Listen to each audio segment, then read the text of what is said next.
বুক জিস্টের সাথে শুনুন বিশ্বসেরা বইগুলোর সারমর্ম। আসসালামু আলাইকুম বন্ধুরা, বুক জিস্টের জ্ঞানার্জনের এই যাত্রায় আপনাকে স্বাগতম। আমাদের একমাত্র উদ্দেশ্য হল সেরা বইয়ের নির্যাস আপনাদের কাছে পৌঁছে দেওয়া। সবার আগে মন থেকে ধন্যবাদ জানাই আমাদের সাবস্ক্রাইব করে পাশে থাকার জন্য। সেই যাত্রায় আজ আমাদের সঙ্গী লেখক ডক্টর ডিসপেনজা জো এর লেখা ইউ আর দ্য প্লেসিবো বইটি। আপনারা কি কখনো এমন কোনো রোগীকে দেখেছেন যার আরোগ্যের সব আশা চিকিৎসকেরা ছেড়ে দেওয়ার পরেও তিনি অলৌকিকভাবে সুস্থ হয়ে উঠেছেন? অথবা এমন কোনো ব্যক্তির কথা ভেবেছেন যিনি কেবল আমি অসুস্থ এই বিশ্বাসকে আঁকড়ে ধরে বেঁচে থাকেন এবং ধীরে ধীরে তার শরীর সেই বিশ্বাসকেই বাস্তবে পরিণত করে? এবার ভাবুন তো, যদি একটি সাধারণ বড়ি বা ইঞ্জেকশনকে শক্তিশালী ওষুধ ভেবে আমাদের মন নিজেকে সুস্থ করে তুলতে পারে, তাহলে সেই মন কি কোনো বাহ্যিক সাহায্য ছাড়াই আমাদের ভেতর থেকে বদলে দিতে পারে না? এটাই হলো ইউ আর দ্য প্লেসিবো বইটির মূল রহস্য। এক এমন সত্য যা বলে আপনি কেবল ওষুধের ওপর নির্ভরশীল নন, আপনি নিজেই এক জীবন্ত ওষুধ। আপনার মধ্যে অনেক শক্তি রয়েছে যে আপনি আপনার চিন্তাভাবনার মাধ্যমে কেবল নিজের অনুভূতিই নয়, আপনার শরীরের রাসায়নিক গঠনও পরিবর্তন করতে পারেন। এই কাহিনী শুধু চিকিৎসা বিজ্ঞানের নয়, এই কাহিনী সেই বিশ্বাসের যা মানুষকে অসম্ভবকে জয় করার শক্তি যোগায়। এমন এক বিশ্বাস যা আপনার ভিতরে লুকিয়ে থাকা সেই শক্তিকে জাগিয়ে তোলে যাকে আপনি কখনো চিনতেই পারেননি। এমন শক্তি যা বলে আপনি যা বিশ্বাস করেন তাই হয়ে ওঠেন। যখন আমরা বুঝতে পারি যে আমাদের চিন্তা, বিশ্বাস এবং কল্পনা একসঙ্গে আমাদের শরীরকে একটি নির্দিষ্ট দিকে চালিত করতে পারে, তখন বাইরের চিকিৎসার প্রয়োজন কতটুকু অবশিষ্ট থাকে। এই বইটি আপনাকে এমন এক সন্ধিক্ষণে এনে দাঁড় করায় যেখান থেকে আপনি আপনার পুরনো বিশ্বাস ভেঙে এক নতুন জীবন, এক নতুন বাস্তবতা তৈরি করতে পারেন, শুধুমাত্র আপনার মনের জোরে। তাহলে চলুন সেই যাত্রার সূচনা করা যাক, যেখানে আপনি কেবল আপনার চিন্তা ভাবনাই বদলাবেন না, বরং আপনার পুরো জীবনের গতিপথ নির্ধারণ করবেন, আপনার ভিতরে লুকিয়ে থাকা প্লাসিবো শক্তিকে জাগ্রত করে। কারণ এখন সময় এসেছে নিজের সঙ্গে মিলিত হওয়ার, আপনার সেই আসল সত্তার সঙ্গে, যে সত্তা প্রতিটি রোগ, প্রতিটি ভয় এবং প্রতিটি দুর্বলতার চেয়েও অনেক বেশি শক্তিশালী। প্রথম অধ্যায়। এটা কি সম্ভব? একদিন এক ব্যক্তি চিকিৎসকের সামনে বসেছিলেন। বয়স খুব বেশি নয়, কিন্তু মুখটা ছিল ক্লান্ত, চোখে হতাশা, আর রিপোর্টে এক ভয়ঙ্কর রোগের নাম, ক্যান্সার। চিকিৎসক বললেন, আপনার হাতে বেশি সময় নেই, বড়জোর 3 মাস। সেই ব্যক্তি বাড়ি ফিরে তার সমস্ত জরুরি কাজ গুছিয়ে নিলেন, নিজের উইল তৈরি করলেন এবং প্রতিদিন মৃত্যুকে আরও কাছে আসতে দেখতে লাগলেন। কিন্তু তারপর কিছু একটা বদলে গেল। তার এক পুরনো বন্ধুর সঙ্গে দেখা হলো, যে তাকে বলল, যদি তুমি বিশ্বাস করতে পারো যে তুমি সুস্থ হতে উঠতে পারো, তাহলে হয়তো তুমি সত্যিই সুস্থ হয়ে উঠবে। লোকটি হেসে বলল, মস্করা করিস না বন্ধু, ডাক্তারবাবুরা তো আশা ছেড়েই দিয়েছেন। কিন্তু বন্ধুটি বলল, কখনো কখনো নিজের বিশ্বাস ডাক্তারদের চেয়েও বড় হয়ে ওঠে। এরপর সেই ব্যক্তি এমন কিছু করলেন যা হয়তো সিনেমার চিত্রনাট্যেই মানায়। তিনি তার রিপোর্টগুলো ড্রয়ারে বন্ধ করে রাখলেন, ওষুধ খাওয়া ছেড়ে দিলেন এবং প্রতিদিন নিজেকে বলতে শুরু করলেন, আমি সুস্থ, আমি সম্পূর্ণ সুস্থ। তিনি হাসির সিনেমা দেখতে শুরু করলেন এবং নিজেকে প্রতিদিন নতুন নতুন উপায়ে খুশি রাখতে চেষ্টা করলেন। প্রতিদিন সকালে আয়নার সামনে দাঁড়িয়ে নিজেকে বলতেন, তুই দুর্বল নোস, তুই হেরে যাওয়ার পাত্র নোস, তুই ইতিমধ্যেই সুস্থ হয়ে গেছিস। 3 মাস পর তার রোগের সমস্ত লক্ষণ ধীরে ধীরে মিলিয়ে যেতে লাগল। চিকিৎসকেরা অবাক হলেন এবং যখন আবার পরীক্ষা করা হলো, তখন তাদের চোখ ছানা বড়া হয়ে গেল, রোগের কোনো চিহ্নই ছিল না। এখন আপনারা ভাবছেন, এটা কি সত্যি সম্ভব? এটাই তো প্রশ্ন। আমাদের বিশ্বাস, আমাদের চিন্তা, আমাদের অনুভূতি কি আমাদের শরীরের কোষগুলোকে এতটা বদলে দিতে পারে যে এক মারাত্মক রোগও হার মেনে নেয়? যদি প্লেসিবো অর্থাৎ এক নকল ওষুধ খেয়ে কোনো মানুষ ভালোবোধ করতে পারে, তাহলে আমাদের মনই কি আসল নিরাময় হয়ে উঠতে পারে না? ছোটবেলায় আমাদের শেখানো হয়, ভুল থেকে শেখো, পড়ে গিয়ে আবার উঠে দাঁড়াও। কিন্তু আমরা বড় হওয়ার সঙ্গে সঙ্গে বাইরের জিনিসের উপর, ডাক্তার, ওষুধ, যন্ত্রপাতির উপর ভরসা করতে শিখি। আমরা ভুলে যাই যে সবচেয়ে বড় আরোগ্য লাভের যন্ত্রটি আমাদের ভিতরেই রয়েছে, আমাদের মন। যখন আপনি কোনো ওষুধ সম্পর্কে না জেনেই শুধু এই ভাবেন যে এটি আমাকে সুস্থ করে তুলবে এবং সেটি সত্যিই কাজ করে, তখন আসলে কে আপনাকে সুস্থ করছে, ওষুধ নাকি আপনার বিশ্বাস? এক পরীক্ষায় দেখা গিয়েছিল যে 2টি ভিন্ন দলকে মাথা ব্যথার ওষুধ দেওয়া হয়েছিল। একটি দলকে আসল ওষুধ এবং অন্যটিকে কেবল চীনের বড়ি দেওয়া হয়েছিল, কিন্তু উভয় দলের সদস্যরাই স্বস্তি পেয়েছিলেন। এবার ভাবুন, যদি শুধু চিন্তাশক্তি এতটা শক্তিশালী হতে পারে, তাহলে যদি আমরা তাকে সঠিক পথে চালিত করি, তাহলে আমরা কি আমাদের জীবন, আমাদের শরীর, আমাদের ভবিষ্যৎ বদলে দিতে পারি না? যখন এক মানুষ প্রতিদিন নিজেকে অসুস্থ, ক্লান্ত এবং অসহায় বলে মনে করে, তখন তার মস্তিষ্ক সেই চিন্তাকে শরীরে পৌঁছে দেয়। শরীরও সেই অনুযায়ী কাজ করে, হরমোনের পরিবর্তন হয়, রোগ প্রতিরোধ ক্ষমতা দুর্বল হয়ে পড়ে এবং মানুষটি ধীরে ধীরে তেমনই হয়ে যায় যেমনটা সে ভাবে। কিন্তু যখন কেউ নিজেকে প্রতিদিন বলে, আমি সুস্থ, আমি শক্তিশালী, আমার মধ্যে আরোগ্য লাভের ক্ষমতা আছে, তখন তার মস্তিষ্ক নতুন স্নায়ুপথ বা নিউরাল নেটওয়ার্ক তৈরি করতে শুরু করে। শরীরে নতুন সংকেত পৌঁছায়, নতুন রাসায়নিক বিক্রিয়া ঘটে এবং ধীরে ধীরে বাস্তবতা বদলেতে শুরু করে।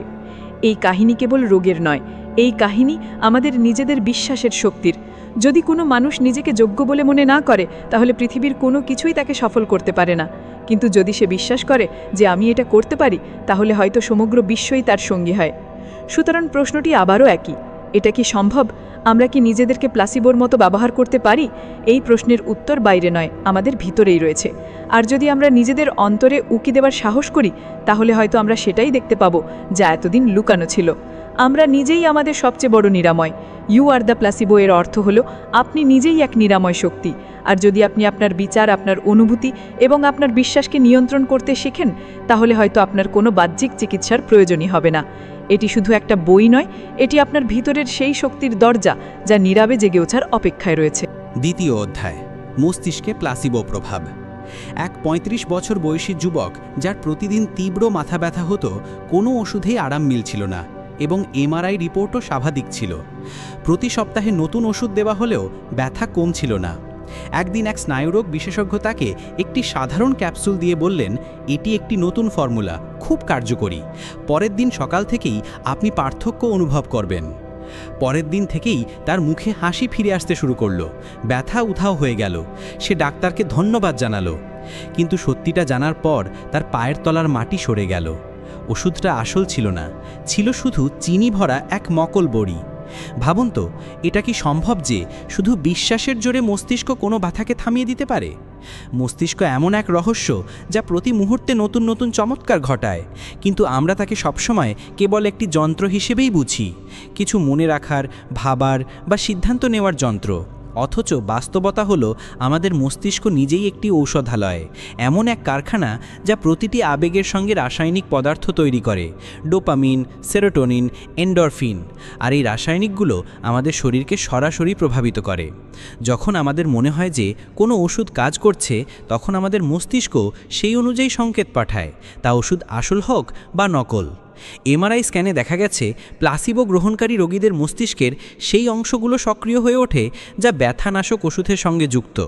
অর্থাৎ আসল ওষুধ হোক বা নকল, যদি মস্তিষ্ক বিশ্বাস করে যে আমি আরাম পাবো, তাহলে মস্তিষ্ক সেই আরামকে বাস্তবে পরিণত করে।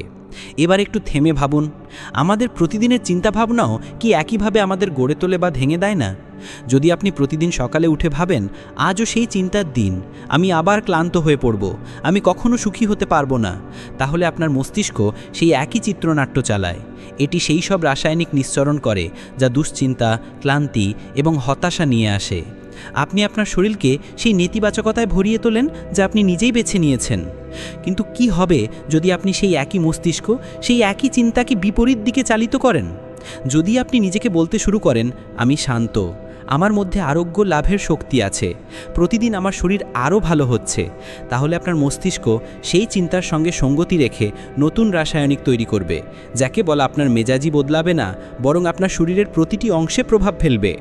এটাই হলো মস্তিষ্কে প্লাসিবো প্রভাবের আসল শক্তি, চিন্তা ও শরীরের মধ্যেকার সম্পর্ক। যখন যুদ্ধক্ষেত্রে একজন সৈনিক আহত হয় এবং কার কাছে মরফিন থাকে না, তখন চিকিৎসক তাকে কেবল স্যালাইন জল ইনজেক্ট করে বলেন, এটা তোমার ব্যথা দূর করে দেবে, আর সৈনিকটি সত্যি নিজেকে ভালো অনুভব করে।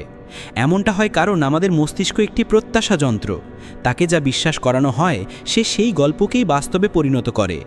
এর মানে এই নয় যে আমরা প্রতিটি রোগকে চিন্তা দিয়ে সারিয়ে তুলতে পারি, কিন্তু এর মানে অবশ্যই এই যে আমাদের আরোগ্যের গতি, দিশা এবং গভীরতা আমাদের চিন্তার সঙ্গে যুক্ত। সুতরাং আপনি যদি আজও কোনো পুরনো ব্যথা, ভয় বা দুর্বলতায় ভুগে থাকেন, তাহলে একটু থামুন। আপনার মস্তিষ্ককে একটি প্রশ্ন করুন, যদি সব কিছু আমার চিন্তার কারণে হয়ে থাকে, তাহলে আমি কি নতুন চিন্তা দিয়ে তা সারিয়ে তুলতে পারি না? কারণ যখন আপনার মস্তিষ্ক এটা মেনে নেয় যে আপনি সুস্থ হতে পারেন, তখন সে শুধু আশা তৈরি করে না, সে শরীরের রসায়ন বদলায়, জীববিদ্যা বদলায় এবং ধীরে ধীরে আপনার পুরো বাস্তবতাকেই বদলে দেয়। এখন প্রশ্ন এটা নয় যে প্লাসিবো কাজ করে কিনা, প্রশ্ন হলো আপনি কি নিজেকে সেই বিশ্বাস দিতে পারেন যা আপনার মস্তিষ্ক শুনতে চায়। তৃতীয় অধ্যায়, শরীরে প্লাসিবো প্রভাব। আপনি কি কখনো ভেবে দেখেছেন যখন আপনি ভয় পান তখন আপনার পেটের ভেতর অদ্ভুত এক অনুভূতি কেন হয়? অথবা যখন আপনি খুব খুশি হন তখন শরীরে এক আলাদা শক্তি কেন দৌড়ে বেড়ায়? আসলে এগুলো শুধু আবেগ নয়, এগুলো আপনার চিন্তাভাবনা, যা আপনার শরীরের রাসায়নিক ভাষায় অনুদিত হচ্ছে। এবার ভাবুন, যদি একটি চিন্তা শরীরের ভেতর তোলপাড় সৃষ্টি করতে পারে, তাহলে একটি বিশ্বাস কি শরীরকে রোগমুক্ত করতে পারে না? এক তরুণীর বেশ কয়েক মাস ধরে ত্বকের অ্যালার্জি ছিল, সব ওষুধ ব্যর্থ হয়েছিল। যখন সে সম্পূর্ণ হতাশ হয়ে পড়েছিল, তখন তাকে একটি বিশেষ ক্রিম দেওয়া হলো। চিকিৎসক বললেন এটি খুব কার্যকরী, মাত্র 3 দিনেই উন্নতি দেখতে পাবেন। মেয়েটি পূর্ণ আশা নিয়ে সেই ক্রিম লাগালো এবং চতুর্থ দিনে তার ত্বক আগের চেয়ে অনেক পরিষ্কার হয়ে গেল। পরে জানা গেল সেই ক্রিমটি ছিল শুধু একটি ময়েশ্চারাইজার, কোনো ঔষধি উপাদান তাতে ছিল না। তাহলে কি সত্যি ক্রিমটা কাজ করেছিল, নাকি তার বিশ্বাস? এটাই প্লাসিবোর জাদু। আপনার শরীর সেটাই হতে শুরু করে যা আপনার মস্তিষ্ক তাকে বলে। যখন আপনি কোনো কিছুর উপর বিশ্বাস করেন, তখন আপনার মস্তিষ্ক সেই অনুযায়ী শরীরের বিভিন্ন ব্যবস্থাকে সক্রিয় করে তোলে, রোগ প্রতিরোধ ক্ষমতাকে শক্তিশালী করে, নিরাময়কারী হরমোন নিঃসরণ করে এবং প্রতিটি কোষকে একটি নতুন বার্তা পাঠায়, তুমি সুস্থ হচ্ছ। অনেক বৈজ্ঞানিক গবেষণায় প্রমাণিত হয়েছে যে প্লাসিবো গ্রহণকারী মানুষের হৃদস্পন্দন, রক্তচাপ, হাজম ক্ষমতা এবং কি ব্যথা অনুভব করার ক্ষমতাও বদলে যায়। যখন তাদের মনে হয় যে তারা শক্তিশালী ওষুধ গ্রহণ করছে, তখন তাদের শরীর সেই ওষুধের প্রভাবকে নিজেই নকল করতে শুরু করে। এখন প্রশ্ন হলো কিভাবে? আপনার শরীর প্রতি সেকেন্ডে লক্ষ লক্ষ কাজ করে, হৃদস্পন্দন, শ্বাস প্রশ্বাস, রক্ত সঞ্চালন, বিষাক্ত পদার্থ নিষ্কাশন, কোষ মেরামত, আর এই সব কিছুর পেছনে রয়েছে অটোনমিক নার্ভাস সিস্টেম, যা সরাসরি আপনার চিন্তাভাবনার সঙ্গে যুক্ত। যখন আপনি ভয় পান, তখন আপনার হৃদস্পন্দন বেড়ে যায়, ঘাম হয়, মাংসপেশি শক্ত হয়ে যায়। কেন? কারণ মস্তিষ্ক মনে করে বিপদ আসন্ন। যখন আপনি নিরাপদে বোধ করেন, তখন শরীর আরামের অবস্থায় চলে আসে, নিরাময়ের প্রক্রিয়ায় বা হিলিং মোডে। অর্থাৎ আপনার শরীর প্রতি মুহূর্তে আপনার বিশ্বাসের প্রতিক্রিয়া জানাচ্ছে। এবার ভাবুন, যদি আপনি প্রতিদিন নিজেকে বলেন আমি অসুস্থ, আমার মধ্যে কোনো শক্তি নেই, আমি হয়তো কখনোই সুস্থ হব না, তাহলে আপনার শরীর সেই বাস্তবতাকেই নিশ্চিত করে। কিন্তু যদি আপনি প্রতিদিন সকালে উঠে বলেন আমি দ্রুত আরোগ্য লাভ করছি, আমার কোষগুলো নতুন শক্তিতে ভরে উঠছে, আমি ভেতর থেকে পুরোপুরি সুস্থ, তাহলে আপনার শরীর সেই সংকেতগুলো গ্রহণ করে এবং সেই অনুযায়ী কাজ করতে শুরু করে। এটা কোনো জাদু নয়, এটা হলো নিউরোকেমিক্যাল সিগন্যালিং, যেখানে প্রতিটি চিন্তা একটি আদেশের মতো কাজ করে এবং শরীর তা পালন করে। এমনকি কিছু ক্যান্সার রোগীর ক্ষেত্রেও দেখা গেছে, যখন তাদের উচ্চ ক্ষমতাসম্পন্ন কেমোথেরাপির প্লাসিবো দেওয়া হয়েছে, তখন তাদের চুল পড়া শুরু হয়েছে, বমি বমি ভাব দেখা দিয়েছে, কারণ তারা শুনেছিল যে এগুলোই পার্শ্ব প্রতিক্রিয়া। অর্থাৎ শরীর শুধু বিশ্বাসের ভিত্তিতেই সেই প্রভাবগুলো তৈরি করেছে, কোনো ওষুধ ছাড়াই। তাহলে আপনি বুঝতে পারছেন, আমাদের শরীর শুধু ওষুধ দিয়ে চলে না, এটি আমাদের চিন্তা দিয়েও নিয়ন্ত্রিত হয়। যদি আমরা মেনে নিই যে আমাদের আরোগ্য ভেতর থেকে শুরু হয়, তাহলে আমরা বাহ্যিক চিকিৎসার উপর নির্ভরশীলতা থেকে ধীরে ধীরে বেরিয়ে আসতে পারি। হ্যাঁ, চিকিৎসকের সাহায্য নেওয়া জরুরি, কিন্তু তার চেয়েও বেশি জরুরি হলো নিজের ভেতরের ওষুধকে সক্রিয় করা। আমাদের প্রতিটি কোষের মধ্যেই স্ব-আরোগ্যের স্মৃতি রয়েছে, তার শুধু একটি সংকেত প্রয়োজন। এখন সুস্থ হতে হবে। তাই পরের বার যখন আপনি ক্লান্ত বোধ করবেন, অসুস্থ হবেন বা ব্যথায় কষ্ট পাবেন, তখন শুধু ওষুধের ওপর ভরসা না করে নিজের সঙ্গে এক নতুন ভাষায় কথা বলুন। শরীরকে বলুন, তুমি শক্তিশালী, তুমি লড়াই করতে পারো, তুমি সুস্থ হচ্ছ। কারণ যখন আপনি আপনার শরীরের সঙ্গে এভাবে কথা বলেন, তখন সে শোনে, বোঝে এবং বদলাতে শুরু করে। এটাই হলো শরীরে প্লাসিবো প্রভাব, আপনার চিন্তা এবং আপনার শরীরের মধ্যে এক নীরব কিন্তু সবচেয়ে গভীর সম্পর্ক। চতুর্থ অধ্যায়, কিভাবে চিন্তা মস্তিষ্ক ও শরীরকে পরিবর্তন করে। আপনি কি কখনো ভেবে দেখেছেন যে বছরের পর বছর ধরে আপনার জীবনের অংশ হয়ে ওঠা একটি পুরনো ব্যথা হঠাৎ কোনো ঘটনার পর কেন অদৃশ্য হয়ে যায়? অথবা কোনো পুরনো অভ্যেস যা বারবার ছাড়ার চেষ্টা সত্ত্বেও ভিড়ে আসে, তা একদিন হঠাৎ এমনভাবে কেন ভেঙে যায় যেন তার কোনো অস্তিত্বই ছিল না? এটা কোনো অলৌকিক ঘটনা নয়, এটা হলো চিন্তার বিজ্ঞান। আমাদের মস্তিষ্ক কোনো কঠিন যন্ত্র নয় যা একবার যেমন তৈরি হয়েছে সারা জীবন তেমনই থাকবে, বরং মস্তিষ্ক একটি নমনীয় এবং প্রতিক্রিয়াশীল কাঠামো যা প্রতিটি নতুন চিন্তা, প্রতিটি আবেগ এবং প্রতিটি অভিজ্ঞতার সঙ্গে সঙ্গে পরিবর্তিত হয়। এই প্রক্রিয়াকে বলা হয় নিউরোপ্লাস্টিসিটি। এর অর্থ হল আপনার মস্তিষ্কের গঠন, তার সংযোগ এবং তার প্যাটার্ন সব কিছুই নতুন করে তৈরি হতে পারে যদি আপনি আপনার চিন্তার ধরন বদলে দেন। ভাবুন তো, যখন আপনি কোনো কিছু নিয়ে ভয় পান তখন কি হয়? আপনার হৃদস্পন্দন বেড়ে যায়, হাত কাঁপতে থাকে, পেটের ভেতর এক অদ্ভুত ভয় জন্মায়।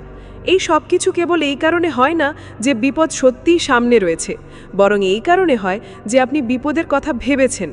অর্থাৎ একটি চিন্তাই আপনার শরীরকে এমনভাবে চালিত করে যেন সেটাই সত্যি হয়ে গেছে। এবারের বিপরীতটা ভাবুন। যদি ভয় পেয়ে মস্তিষ্ক এবং শরীর এত দ্রুত প্রতিক্রিয়া জানায়, তাহলে কি আমরা ইতিবাচক চিন্তা দিয়ে তাদের নিরাময় করতে পারি না? এক পরীক্ষায় কিছু মানুষকে কেবল ইতিবাচক কল্পনা করতে শেখানো হয়েছিল, যেমন নিজেকে সুস্থ অনুভব করা, দৌড়ানোর দৃশ্য দেখা, নিজের শরীরকে শক্তিশালী মনে করা। কয়েক সপ্তাহ পর দেখা গেল যে কোনো জিমে না গিয়ে, কোনো ব্যায়াম না করেই তাদের পেশির টোন উন্নত হয়েছে। এটা কিভাবে সম্ভব? কারণ আমাদের মস্তিষ্ক বাস্তব এবং কল্পিত অভিজ্ঞতার মধ্যে পার্থক্য করতে পারে না। যখন আপনি কোনো কিছু গভীরভাবে কল্পনা করেন, তখন মস্তিষ্ক তাকে সত্যি মনে করে সেই অনুযায়ী সংকেত পাঠাতে শুরু করে। প্রতিটি চিন্তা একটি সংকেত, প্রতিটি আবেগ একটি বার্তা এবং প্রতিটি বিশ্বাস একটি নকশা যা আপনার মস্তিষ্ক ও শরীরকে গঠন করে। যখন আপনি প্রতিদিন নিজেকে অযোগ্য, দুর্বল, অসুস্থ এবং অসফল মনে করেন, তখন আপনি আপনার মস্তিষ্ককে সেই অনুযায়ী প্রোগ্রাম করতে থাকেন। আপনার মস্তিষ্ক সেই স্নায়ু পথগুলোকেই শক্তিশালী করে তোলে যা দুঃখ, ক্লান্তি এবং হতাশার সঙ্গে যুক্ত। কিন্তু যদি আপনি প্রতিদিন, প্রতি মুহূর্তে নিজেকে বলেন যে আমি শক্তিশালী, আমার মধ্যে নিরাময় প্রক্রিয়া চলছে, আমি আমার জীবনের লাগাম নিজের হাতেই ধরে রেখেছি, তাহলে মস্তিষ্ক নতুন স্নায়ুপথ তৈরি করে যা উৎসাহ, শক্তি এবং আত্মবিশ্বাসের সঙ্গে যুক্ত। অর্থাৎ আপনার প্রতিটি চিন্তা একটি ইনজেকশনের মতো যা আপনি নিজেই নিজের মধ্যে প্রবেশ করেন এবং তা সরাসরি আপনার কোষ, আপনার ডিএনএ এবং আপনার শরীরের রসায়নকে প্রভাবিত করে। একজন অবসাদগ্রস্ত ব্যক্তি প্রতিদিন শুধু একটি কাজ করতেন। তিনি প্রতিদিন সকালে উঠে 15 মিনিট ধরে নিজেকে মনে করিয়ে দিতেন, আমি সুস্থ, আমার জীবন মূল্যবান, প্রতিটি দিন আমার জন্য একটি নতুন সুযোগ। শুরুতে কোনো পরিবর্তন হয়নি, কিন্তু তৃতীয় সপ্তাহ থেকে তার ভেতরে কিছু বদলাতে শুরু করলো। তিনি কিছুটা হাসতে শুরু করলেন, খাবারে রুচি ফিরে এলো, ঘুম ভালো হতে লাগলো। কারণ তার চিন্তা ভাবনা মস্তিষ্কের রাসায়ন বদলে দিয়েছিল এবং মস্তিষ্ক পুরো শরীরের শক্তি বদলে দিয়েছিল। এবার ভাবুন, আপনি কোন ধরনের চিন্তাকে আপনার শরীরে পাঠাচ্ছেন? আপনি প্রতিদিন আপনার মস্তিষ্ককে কোন গল্প শোনাচ্ছেন? কারণ সেই গল্প শুধু আপনার মনের মধ্যে চলছে না, সেই গল্প আপনার প্রতিটি কোষ পর্যন্ত পৌঁছাচ্ছে।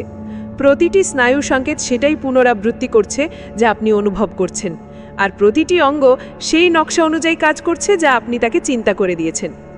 সুতরাং আপনি যদি বদলাতে চান, তাহলে বাইরে থেকে নয়, ভেতর থেকে শুরু করুন।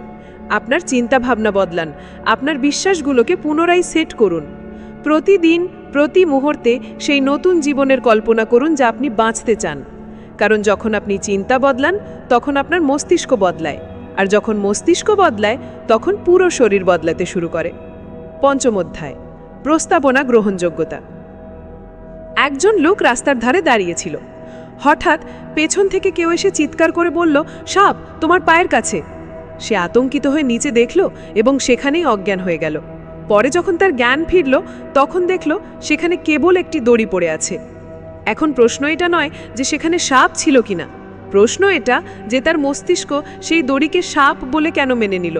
কারণ সে প্রস্তাবনা গ্রহণযোগ্য ছিল, অর্থাৎ সে সেই তথ্যকে কোনো প্রতিরোধ ছাড়াই সত্যি বলে মেনে নিতে প্রস্তুত ছিল। আর এটাই হলো এই অধ্যায়ের রহস্য, প্রস্তাবনা গ্রহণযোগ্যতা, অর্থাৎ কোনো চিন্তাকে বিনা প্রতিরোধে গ্রহণ করার মানসিক অবস্থা। যখন আপনি কাউকে বলেন তুমি সুস্থ হয়ে যাবে এবং সে মন থেকে মেনে নেয় যে হ্যাঁ আমি সুস্থ হতে পারি, তখন তার মস্তিষ্কে সেই প্রোগ্রামিং শুরু হয়ে যায় যা তার নিরাময় প্রক্রিয়াকে সক্রিয় করে তোলে। অর্থাৎ চিন্তা যোগ বিশ্বাস সমান রূপান্তর। এবার ভাবুন, যদি কোনো মানুষ বেশি প্রস্তাবনা গ্রাহ্য হয়, তাহলে কি সে প্ল্যাসিবো প্রভাবের মাধ্যমে দ্রুত সুস্থ হতে পারে? হ্যাঁ, এবং এটা কোনো ধারণা নয়, বরং বিজ্ঞান।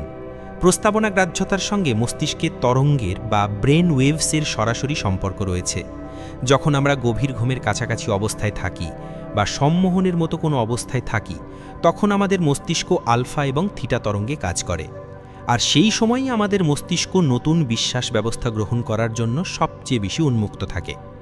এই কারণেই ছোট বাচ্চারা খুব দ্রুত শেখে, কারণ তাদের মস্তিষ্ক ক্রমাগত প্রস্তাবনাগ্রাহ্য অবস্থায় থাকে। যখন আপনি কোনো কথা বারবার শোনেন, তুমি দুর্বল, তোমাকে দিয়ে কিছু হবে না, তুমি অসুস্থই থাকবে, তখন আপনি সচেতনভাবে তা প্রত্যাখ্যান করলেও বারবার একই বার্তা পেলে তা আপনার অবচেতন মনে গেঁথে যায়।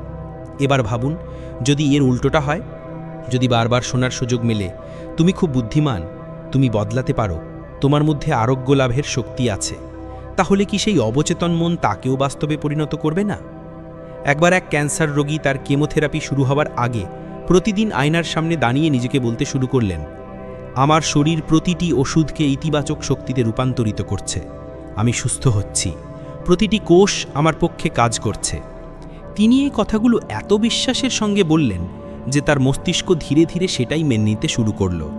ফলস্বরূপ তার শরীর কেবল কেমোর পার্শ্ব প্রতিক্রিয়া থেকেই রক্ষা পেল না, বরং প্রত্যাশিত সময়ের আগেই আরোগ্য লাভ শুরু করল। কেন? কারণ তিনি প্রস্তাবনাগ্রাহ্যতার ব্যবহার নিজের সুবিধার জন্য করেছিলেন। এখন প্রশ্ন হলো, আমরা কি নিজেদের প্রস্তাবনাগ্রাহ্য করে তুলতে পারি? হ্যাঁ, যখন আমরা শিথিল অবস্থায় থাকি, যেমন সকালে ঘুম থেকে ওঠার ঠিক আগে বা ঘুমোতে যাওয়ার আগে, তখন আমাদের মস্তিষ্ক নতুন প্রোগ্রামিংয়ের জন্য সবচেয়ে বেশি উন্মুক্ত থাকে। এটাই সেই সময় যখন আপনি নিজেকে নতুন বিশ্বাস প্রস্তাব করতে পারেন, সেই বিশ্বাস যা আপনার ভেতরে ঘুমিয়ে থাকা নিরাময় শক্তিকে সক্রিয় করে তুলবে। তাই পরের বার যখন অ্যালার্ম বন্ধ করবেন বা বিছানায় চোখ বন্ধ করবেন, তখন মাত্র 2 মিনিট নিজেকে বলুন, আমি বদলাচ্ছি, আমি সুস্থ, আমার মন এবং শরীর আমার সঙ্গে আছে, প্রতিদিন আমি আরও ভালো হচ্ছি। কারণ যত গভীরভাবে আপনি এই শব্দগুলোকে গ্রহণ করবেন, তত দ্রুত আপনার মস্তিষ্ক সেগুলোকে সত্যি করতে শুরু করবে। প্রস্তাবনাগ্রাহ্যতা কোনো দুর্বলতা নয়, বরং এক শক্তি যা আপনাকে আপনার পুরনো ভাঙা বিশ্বাস থেকে মুক্ত করতে পারে এবং এক নতুন জীবনের দিকে নিয়ে যেতে পারে। কিন্তু প্রশ্ন হলো, আপনি কি নিজেকে এতটাই উন্মুক্ত করতে পারবেন যে একটি নতুন বিশ্বাস জন্ম নিতে পারে? যদি পারেন, তাহলে বিশ্বাস করুন, আপনার চিন্তাই আপনার সবচেয়ে বড় ওষুধ হয়ে উঠতে পারে। ষষ্ঠ অধ্যায়, মনোভাব, বিশ্বাস এবং উপলব্ধি। কখনো কখনো দুজন মানুষ একই পরিস্থিতিতে থাকে, কিন্তু একজন ভেঙে পড়ে আর অন্যজন আরও শক্তিশালী হয়ে ওঠে। একই দুর্ঘটনা কাউকে সারা জীবনের ভয় ধরিয়ে দেয়, আবার সেই দুর্ঘটনা থেকেই অন্য কেউ নতুন করে শুরু করে। কেন? কারণ পার্থক্য পরিস্থিতিতে নয়, পার্থক্য হলো দৃষ্টিভঙ্গিতে, বিশ্বাসে এবং উপলব্ধিতে। এই অধ্যায়টি সেই অদৃশ্য শক্তির কাহিনী যা আমাদের বাইরে থেকে নয়, ভেতর থেকে গড়ে তোলে বা ভেঙে দেয়। আপনার মনোভাব, আপনার বিশ্বাস ব্যবস্থা এবং আপনার উপলব্ধির চশমা, যা আপনি প্রতিদিন পরে বিশ্ব দেখেন। ধরুন, একজন মানুষকে ছোটবেলা থেকে শেখানো হয়েছে পৃথিবী বিপজ্জনক, কাউকে বিশ্বাস করবে না, জীবন খুব কঠিন। এখন সে বড় হওয়ার সঙ্গে সঙ্গে তার ভেতরে একটি স্থায়ী ভয় বসে যাবে। সব কিছুই তার কাছে কঠিন মনে হবে, প্রত্যেকেই তার কাছে প্রতারক মনে হবে এবং প্রতিটি পথই তার কাছে বাধায় পূর্ণ মনে হবে। অন্যদিকে একটি শিশুকে শেখানো হয়েছে, তুমি এটা করতে পারো, পৃথিবীতে ভালো জিনিসও আছে, প্রতিটি সমস্যা কিছু শেখাতে আসে। সেই শিশুটি যখন বড় হয়ে জীবনের চ্যালেঞ্জের মুখোমুখি হবে, তখন ভয় পাওয়ার পরিবর্তে সে ভাববে, এর মধ্যে আমার উন্নতি লুকিয়ে আছে। অর্থাৎ আমাদের মনোভাব নির্ধারণ করে যে আমরা পরিস্থিতি থেকে পালাবো নাকি তা বদলানোর চেষ্টা করব। আমাদের বিশ্বাস নির্ধারণ করে যে আমরা অসুস্থ থাকব নাকি সুস্থ হওয়ার আশা রাখব। আর আমাদের উপলব্ধি তো যেন পুরো বাস্তবতাকেই নতুন রঙে রাঙিয়ে দেয়। এক পরীক্ষায় 2টি দলকে একই ওষুধ দেওয়া হয়েছিল। প্রথম দলকে বলা হয়েছিল, এই ওষুধটি খুব দামি, দুর্লভ এবং দ্রুত কাজ করে। দ্বিতীয় দলকে বলা হয়েছিল, এটি একটি সাধারণ সস্তা ওষুধ। ওষুধ দুটি একই ছিল, কিন্তু প্রথম দলটি দ্রুত আরোগ্য লাভ করেছিল, কারণ তারা বিশ্বাস করেছিল যে ওষুধটি শক্তিশালী। তাদের বিশ্বাস, তাদের উপলব্ধি ওষুধের আগেই কাজ করে ফেলেছিল। এটাই মানুষের সবচেয়ে উপেক্ষিত শক্তি। সে যা বিশ্বাস করে সে তাই হয়ে ওঠে। আপনার বিশ্বাস ব্যবস্থা একটি লেন্সের মতো। যদি সেটা ময়লা থাকে, তাহলে পুরো বিশ্ব ঝামসা দেখাবে। কিন্তু সেই বিশ্বাস যদি ইতিবাচক, শক্তিশালী এবং উন্মুক্ত হয়, তাহলে প্রতিটি সমস্যাও আপনাকে একটি আশার আলো দেখাবে। এবার একটু নিজের ভিতরে উকি দিন। আপনি নিজেকে নিয়ে কী ভাবেন? আমি বদলাতে পারবো না, আমার সঙ্গে সব সময় খারাপই হয়, আমাকে তো কেউ বোঝেই না। যদি এটাই আপনার প্রতিদিনের চিন্তা হয়, তাহলে বুঝে নিন আপনি প্রতিদিন সেই পুরনো উপলব্ধিকেই পুনরাবৃত্তি করছেন, যা আপনাকে দুর্বল করে রেখেছে। কিন্তু এবার ভাবুন, কি হবে যদি আপনি নিজেকে বলতে শুরু করেন, আমি পরিবর্তনের যোগ্য, আমার বিশ্বাসই আমার বাস্তবতা তৈরি করতে পারে, প্রতিদিন আমি আমার পুরনো মনোভাব থেকে মুক্ত হচ্ছি। তাহলে কি এই নতুন উপলব্ধি একটি নতুন শরীর এবং নতুন জীবন তৈরি করবেন না? যতটা আপনি আপনার বিশ্বাস পরিবর্তন করবেন, ততটাই আপনার স্নায়ুতন্ত্র, হরমোন ব্যবস্থা এবং রোগ প্রতিরোধ ক্ষমতাও নতুন করে তৈরি হতে শুরু করবে। প্রতিবার যখন আপনি নিজেকে একটি নতুন দৃষ্টিভঙ্গি দেন যে আমি নিজেকে নিরাময় করতে পারি, আমি শান্ত, আমি নিয়ন্ত্রণে আছি, তখন আপনার শরীর সেই চিন্তাটি গ্রহণ করে এবং সেই অনুযায়ী প্রতিক্রিয়া জানাতে শুরু করে। এই কারণেই কিছু মানুষ প্ল্যাসিবো দিয়েও অলৌকিক ঘটনা ঘটাতে পারে, আবার কিছু মানুষ আসল ওষুধ খেয়েও সুস্থ হতে পারে না। কারণ চিকিৎসা কেবল বাইরে থেকে হয় না, চিকিৎসা শুরু হয় সেই চিন্তা থেকে যা আপনি নিজের সম্পর্কে রাখেন। তাই পরের বার যখন জীবন আপনাকে ভাঙার চেষ্টা করবে, তখন একটি প্রশ্ন করুন, আমি কি সেটাই দেখছি যা সত্যি, নাকি যা আমার বিশ্বাস ব্যবস্থা আমাকে দেখাচ্ছে? এবং তারপর ধীরে ধীরে সেই মনোভাবটি বদলান যা আপনাকে আটকে রেখেছে। কারণ যখন উপলব্ধি বদলায়, তখন বাস্তবতা বদলাতে শুরু করে, এবং যখন বিশ্বাস শক্তিশালী হয়, তখন শরীরেও সেই একই গান গাইতে শুরু করে। সপ্তম অধ্যায়, কোয়ান্টাম মুন। রাত ছিল। একজন বৃদ্ধ খোলা আকাশের নিচে বসে তারা দেখতে দেখতে তার নাতিকে বললেন, জানিস, আমরা যা ভাবি তা কখনো কখনো সত্যি হয়ে যায়। নাতি হেসে বলল, দাদু, ভাবলে কিছুই হয় না। বৃদ্ধ হাসলেন, কিন্তু যখন গভীরভাবে ভাবা হয়, তখন তার শুধু ভাবনা থাকে না, তখন তার শক্তিতে পরিণত হয়। এটাই হলো কোয়ান্টাম মনের সত্য। আমরা আজ পর্যন্ত যা কিছু শিখেছি তা নিউটনের পৃথিবীর অংশ। এমন এক পৃথিবী যেখানে সবকিছু কঠিন, অনুমানযোগ্য এবং রৈখিক। যদি বোতাম টিপলে আলো জ্বলে, যদি ঔষধ খেলে তার প্রভাব পড়ে, সবকিছুই কারণ এবং ফলের সূত্রে বাঁধা। কিন্তু কোয়ান্টাম জগৎ বলে বাস্তবতা স্থির নয়, বাস্তবতা পর্যবেক্ষকের প্রতি সাড়া দেয়। অর্থাৎ আপনি যেমনটা ভাবেন, আপনার বাস্তবতাও তেমনই হতে শুরু করে। এখন এটা কোনো দার্শনিক কথা নয়, এটি একটি বৈজ্ঞানিক ঘটনা, যেখানে কণাগুলো একই সঙ্গে একাধিক অবস্থায় থাকতে পারে এবং তাদের অবস্থা নির্ভর করে আপনি তাদের কিভাবে পর্যবেক্ষণ করছেন তার ওপর। এর মানে হলো আপনার মস্তিষ্ক, আপনার চেতনা কেবল ভাবনার যন্ত্র নয়, এটি একটি কোয়ান্টাম ফিল্ড জেনারেটর, যা প্রতি মুহূর্তে এমন কম্পাঙ্ক তৈরি করছে যা আপনার আশেপাশের ভৌত বাস্তবতাকে প্রভাবিত করতে পারে। যখন আপনি কোনো কিছু দৃঢ়ভাবে কল্পনা করেন, ধরুন নিজেকে একজন সুস্থ মানুষ হিসাবে দেখা বা নিজেকে আত্মবিশ্বাসী, উদ্যমী এবং শান্তিতে পূর্ণ অনুভব করা, তখন আপনি সেই সম্ভাবনাকে সক্রিয় করেন যা আগে কেবল শক্তিরূপে বিদ্যমান ছিল। কোয়ান্টাম মেকানিক্স বলে সবকিছুই একটি সম্ভাবনা, একটি তরঙ্গরূপ, যতক্ষণ না আপনি তাকে পর্যবেক্ষণ করছেন। আর যেই মুহূর্তে আপনি তা ভাবেন, কল্পনা করেন, বিশ্বাস করেন, সেই তরঙ্গ ভেঙে কণায় পরিণত হয়, অর্থাৎ সেই সম্ভাবনা বাস্তবে পরিণত হয়। এবার ভাবুন, যদি আপনি প্রতিদিন নিজেকে অসুস্থ, দুর্বল বা বোকা মনে করেন, তাহলে আপনি কোন সম্ভাবনাকে বারবার পর্যবেক্ষণ করছেন? আর যদি আপনি প্রতিদিন সকালে নিজেকে একটি নতুন পরিচয়ের সঙ্গে কল্পনা করেন, যেমন আমি শান্ত, আমি এক অলৌকিক ঘটনা, আমি নিরাময়ের শক্তি, তাহলে আপনি আপনার কোয়ান্টাম ফিল্ডকে নতুন সংকেত পাঠাচ্ছেন। আপনি সেই বাস্তবতার সংস্করণকে আহ্বান করছেন যা আপনার সর্বোচ্চ সম্ভাবনাকে প্রতিফলিত করে। একজন চিকিৎসক তার রোগীদের কেবল এটাই শিখিয়েছিলেন, প্রতিদিন নিজের আকাঙ্ক্ষিত স্বাস্থ্যকে কল্পনা করা।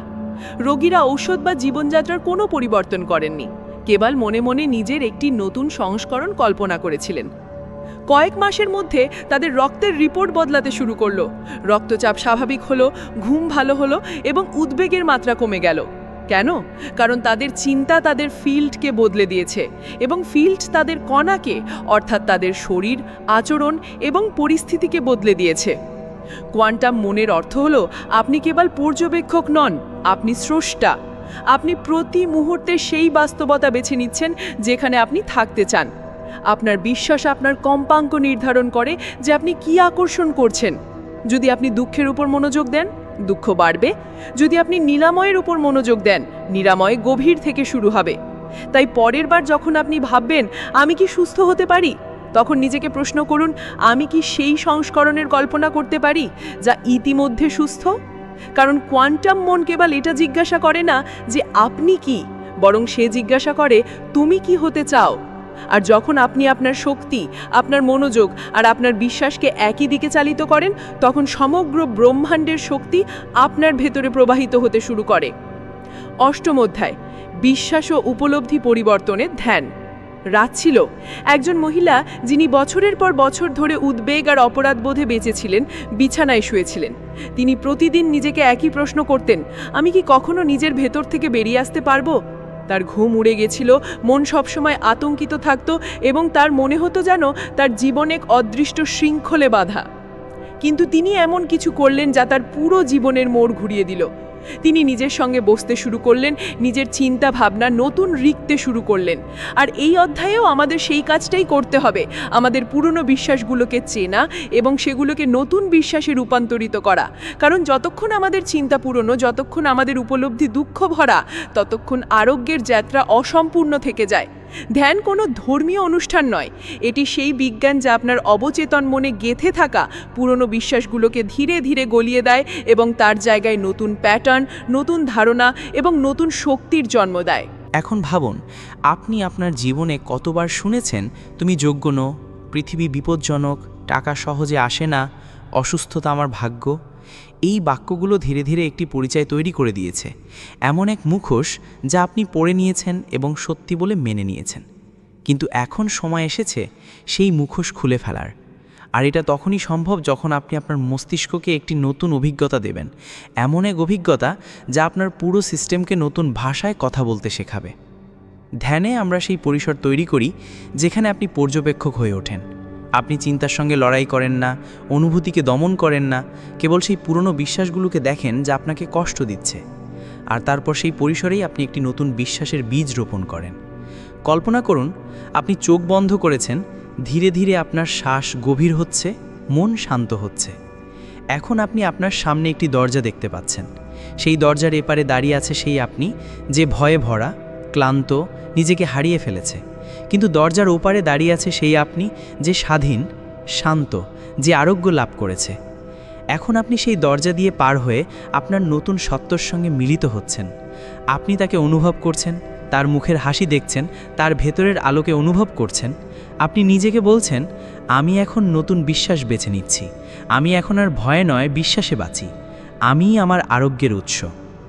যতটাই শব্দগুলো আপনার ভেতরে প্রবেশ করছে, আপনি অনুভব করছেন যে আপনার ভেতরে কিছু একটা গলে যাচ্ছে, কোনো পুরনো নীরবতা, কোনো পুরনো ভয়, কোনো পুরনো ব্যথা। সেই ধ্যানের শান্ত মুহূর্তে আপনি নিজেকে নতুন করে বেছে নিচ্ছেন। পৃথিবী যেমনটা চায় তেমন নয়, বরং আপনার হৃদয় যেমনটা চায় তেমন। আর এটাই হলো বিশ্বাস ও উপলব্ধি পরিবর্তনের ধ্যানের শক্তি। আপনি শুধু ধ্যান করছেন না, আপনি আপনার ভবিষ্যতের ভিত্তি স্থাপন করছেন। যখন আপনি প্রতিদিন এই অভ্যাসে বসেন, তখন একদিন আপনি অনুভব করবেন যে পুরনো চিন্তাগুলো আর আপনাকে নিয়ন্ত্রণ করতে পারছে না, পুরনো ক্ষতগুলো আর চিৎকার করছে না। এখন আপনি কেবল টিকে নেই, আপনি সত্যিই বাঁচছেন। আর এখন আমরা সেই মোড়ে এসে পৌঁছেছি যেখান থেকে ফিরে যাওয়া অসম্ভব। আমরা দেখেছি কিভাবে একটি চিন্তা ওষুধের চেয়েও বেশি কার্যকরী হতে পারে, কিভাবে একটি বিশ্বাস শরীরের গঠন বদলে দিতে পারে, এবং কিভাবে ধ্যান ও কল্পনা আমাদের শরীর, মন এবং আত্মাকে নতুন করে জাগিয়ে তুলতে পারে। ইউ আর দ্য প্লাসিবো শুধু একটি বই নয়, এটি একটি আয়না যা আপনাকে আপনার ভেতরের সেই শক্তির সঙ্গে পরিচয় করিয়ে দেয় যাকে আপনি হয়তো কখনো চিনতেই পারেননি। এই কাহিনী ছিল সেই শৃঙ্খল ভাঙার, যা কোনো ডাক্তার বা পরিস্থিতি নয়, বরং আমরা নিজেরাই নিজেদের চিন্তা দিয়ে তৈরি করেছি। এখন সময় এসেছে সেই শব্দগুলো মুছে ফেলার। আমি পারবো না, আমার দ্বারা হবে না, আমার সঙ্গে সব সময় এমনই হয়। আর এখন লেখার সময় এসেছে একটি নতুন চিত্রনাট্যের। আমি নিজেকে বদলাতে পারি, আমি আরোগ্যের সূচনা করেছি, আমিই আমার অশুভ। মনে রাখবেন, আপনার অসুস্থতা, আপনার কষ্ট, আপনার সীমাবদ্ধতা, এগুলো কিছুই স্থায়ী নয়, কিন্তু যা স্থায়ী তা হলো আপনার বিশ্বাস, আপনার সংকল্প এবং আপনার মন। যতটা আপনি আপনার ভেতরের শক্তিকে চিনতে শুরু করবেন, ততটাই আপনার বাস্তবতাও বদলাতে শুরু করবে। কারণ পরিশেষে আপনি তাই হয়ে ওঠেন যা আপনি বারবার নিজেকে বলেন। তাই পরের বার যখন কেউ আপনাকে বলবে এটা সম্ভব নয়, তখন হেসে বলুন, আমি নিজেই আমার সবচেয়ে বড় আশা। যদি এই ভিডিওটি আপনার চিন্তাভাবনায় সামান্য পরিবর্তন এনে থাকে, যদি আপনার মনে হয় যে হ্যাঁ, এখন আমি নিজের উপর আরেকটু ভরসা করতে পারি, তাহলে এই বার্তাটি অন্যদের কাছে পৌঁছে দিন। কারণ বদলানোর জন্য পুরো পৃথিবীর প্রয়োজন হয় না, কেবল একটি চিন্তা, একজন মানুষ এবং একটি শুরুই যথেষ্ট। ভিডিওটি লাইক করুন, আপনার মতামত কমেন্টে অবশ্যই জানান এবং এমনই জীবন পরিবর্তনকারী বইয়ের কাহিনীর জন্য বুক গিস্টকে সাবস্ক্রাইব করতে ভুলবেন না। আমরা আবার মিলিত হব একটি নতুন বই, একটি নতুন কাহিনী এবং একটি নতুন চিন্তার সঙ্গে।